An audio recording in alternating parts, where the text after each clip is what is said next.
شب 27 و 28 اپریل که شب قدر بود، صدها نمازگزار در دهات گوناگون شهر وحدت همچون از شهر دوشنبه و دیگر گوشه‌های وادی ایسار برای شنیدن موعظه ایشان نوردین جان تورجانزاده در مسجد محمدیه که برادران تورجانزاده ها در زادگاهشان دهه وحدت آباد در جماعت به نام کریم اسماعیلوف در کنار شهر وحدت بنیاد کردند گردی هم آمدند و گفته نمازگزاران که برای ادای نماز تراویح به مسجد محمدیه می روند هر روز برای خواندن نماز تراویح تحت امامتی ایشان شرف جان فرزند ایشان نوردین جان در این مسجد 100 نفر از دهات وحدت و مناطق دیگر جمع می شوند. نمازگزاران می گویند فرق نماز تراویح در مسجد محمدیه این است که آن 2.5 ساعت دوام می کند و در هر نماز تراویح ختم قرآن می کنند.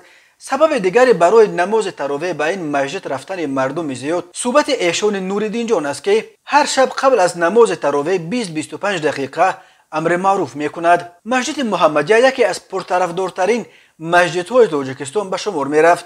سال 2012 با بهانه برگزاری مراسم عاشورا از مقام مسجد جامع محروم گردانیده شده به مسجد 5 وقته تبدیل داده شد. بسیاری ها تا حال بر اینند که هدف این اقدام پیشگیری از تجمع هزاران نمازگزار در نمازهای جمعه در این مسجد و از منبر برای ارائه موعظه هایشان محروم کردن برادران تورجانزاده ها بود. ایشان نوردین جان تورجانزاده فرزند کلان ایشان تورجان 20 مارس سال 1953 در دهه ترک‌آباد حال وحدت آباد نویه اورجیک نوزآباد به دنیا آمده است. ایشان نوردین جان ابتدا در نزد بابایش دنبالا عبدالصمد رومیتی قرآن را از بر کرده سپس در پیش دنبالا میرزای طاهر رومیتی علم فقه را آموخته است. ایشان نوردین جان در دوران جنگ شهروندی تاجیکستان 6 سال از سال 1992 تا 1998 در قزاقستان زندگی کرده بعد امضای سازشنامه صلح به وطن برگشت.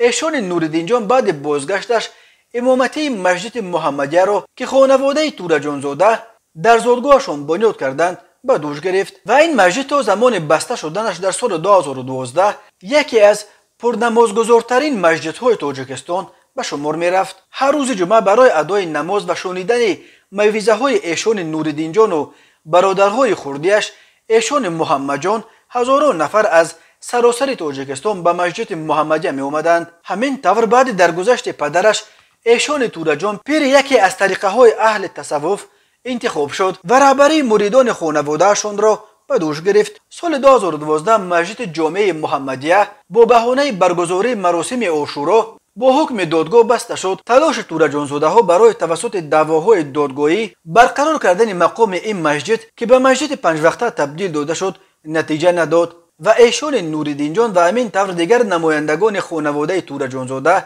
از منبر مسجد محروم شدند. تورجانزاده ها بعد تنگ شدنشان از منبر مسجد ها رسمی در اینترنت برای حفظ تماس با پیروان خود سامانه تورجان را باز کرده بودند ولی دسترسی به این سامانه را نیز تقریبا 3 سال باز مسدود کردند. ایشان نوردین جان که 12 فرزند دارد چندین سال باز در زادگاهش وحدت آباد گوشه نشینی را اختیار کرده است و در محضر عام کمی اندر کم ظاهر می شود. او از رفتن به معرکه های مردم نیز حدالامکان خودداری می کند تا که حضور او برای مریدانش سبب ایجاد مشکل با مقامات نشود.